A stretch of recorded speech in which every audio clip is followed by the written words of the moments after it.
आज इसमें आप देखे होइएगा कि 2 लाख से अधिक रोज लोगों ने तुरंत रजिस्ट्रेशन कराया और बड़े पैमाने पर ये अपने आप में अनूठा स्किलिंग है। मैं विपक्ष के साथियों से आग्रह करूंगा कि एक बार पूरे अग्निपथ योजना को पढ़ें और समझें। इस योजना में किसी भी छात्र पर ये दबाव नहीं है कि आपको करना ही है ये स्किलिंग।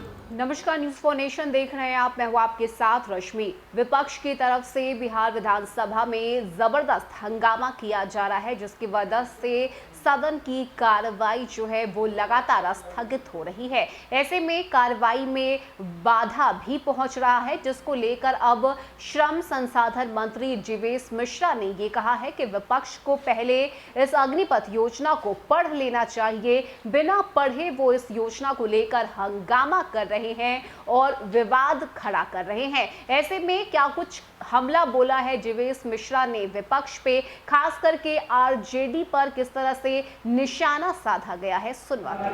देखिए, ये जो विधानसभा या विधान परिषद जनहित के सवालों को लेकर चलाया जाता है, आज जनहित के बहुत ही महत्वपूर्ण मुद्दे विधानसभा के ये विधान परिषद के अंदर लगे हुए थे। विधानसभा में भी लगा हुआ था। गरीबों का मुद्दा था, रोजगार का मुद्दा था, महिला रोजगार का मुद्दा था। इस सभी प्रमुख मुद्दों को अवॉइड करके जिस प्रकार का वातावरण बनाने का काम विपक्ष के साथियों के द्वारा किया गया है, ये बिहार की जनता इसको देख रही है।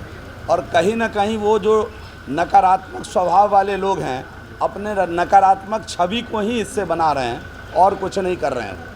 उसकी चर्चा कर रहे थे। देखिए, अग्निपथ योजना को लेकर के, अग्निपथ योजना मैं बार बार कह रहा हूँ कि अग्निपथ योजना देश में फिट है और देश के लिए ये हिट योजना है। आज इसमें आप देखे होइएगा कि 2 लाख से अधिक रोज लोगों ने तुरंत रजिस्ट्रेशन कराया और बड़े पैमाने पर ये अपने आप में अनूठा स्किलिंग है। मैं विपक्ष के साथियों से आग्रह करूँगा कि एक बार पूरे अग्निपथ योजना को पढ़ें और समझें। इस योजना में किसी भी छात्र पर ये दबाव नहीं है कि आपको करना ही है ये स्किलिंग। उनके मर्जी पर है कि वो करें या ना करें। और आपने देखा होगा, आपने पढ़ा होगा, आप सभी साथियों ने इसका अध्ययन भी किया है। पूरे अग्निपथ योजना के जो स्किलिंग है, इससे निकले हुए 25% युवाओं को सीधा सीधा फौज में रोजगार, नौकरी, डायरेक्ट नौकरी मिल रही है। और अन्य जो लोग हैं वो कहीं ना कहीं पारामिलिट्री, अन्य पुलिस में भी भर्ती होंगे। और जब उनकी उम्र 21-22 साल में, जब वो अगर खुदा न खास्ते कहीं किसी को कोई जॉब नहीं मिलता है, तो 21-22 वर्ष की उम्र में वो 20-25 लाख रुपए के अपने मालिक होंगे, जिससे कोई भी रोजगार सुनिश्चित कर सकते हैं। बिहार का युवा या देश का युवा नौकरी देने वाला बन सकता है। इतने अच्छे स्किल प्रणाली को विपक्ष के साथियों को भी इसकी सराहना करनी चाहिए। समझ नहीं रहा या समझने की कोशिश नहीं। मैं तो कह रहा हूँ ना कि केवल वो पढ़ लें ठीक से। मैं आपको बड़े विनम्रता के साथ एक बात कहना चाहता हूँ कि जो लोग बेल में बैठकर हंगामा कर रहे हैं, उनसे ज़रा पूछ लीजिए कि उन्होंने क्या पूरी योजना पढ़ी है और योजना की खामियां क्या हैं वो उजागर करके बतावें। उनको मालूम ही नहीं है कि जितना रेगुलर बहाली सेना में हो रही थी, टोटल अग्निपथ में से 25% की बहाली अगर हो जाती है सेना में, तो आप समझ लीजिए पूर्व की बहाली से ये ज़्यादा बहाली होगी। तो इस बात को पढ़ने की ज़रूरत है, वो पढ़ नहीं रहे हैं। और जो अग्निपथ से जो स्किल होकर के जो फौज निकलेगी, जो ट्रेंड हमारे लड़के निकलेंगे, उनको पैरामिलिट्री में अवसर मिलेगा। क्या देश के अंदर उनको राज्य की पुलिस में अवसर मिलेगा? तो क्या मिलिट्री के द्वारा प्रशिक्षित राज्य पुलिस क्या खराब होगी? क्या आपको भरोसा नहीं है कि इन पुलिस से वो उनका ट्रेनिंग अच्छा होगा? ये पैरा मिलिट्री में अगर ये फौज जाती है तो उनकी ट्रेनिंग बेहतर होगी।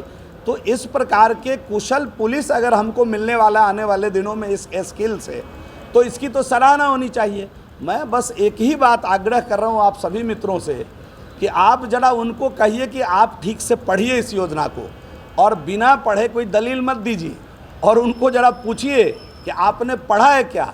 जितने लोग बेल में आकर बैठे हैं, मैं चुनौती के साथ कहता हूं कि किसी ने इस योजना को पूर्ण रूप से नहीं पढ़ी है। केवल सत्ता पक्ष के विपक्ष के रूप में एक विरोधाभाव उत्पन्न करना, देश के अंदर नकारात्मक वातावरण बनाना, इनकी आदत में रही है, उसी काम को ये कर रहे हैं और देश की जनता भली प्रकार इसको समझ रही है।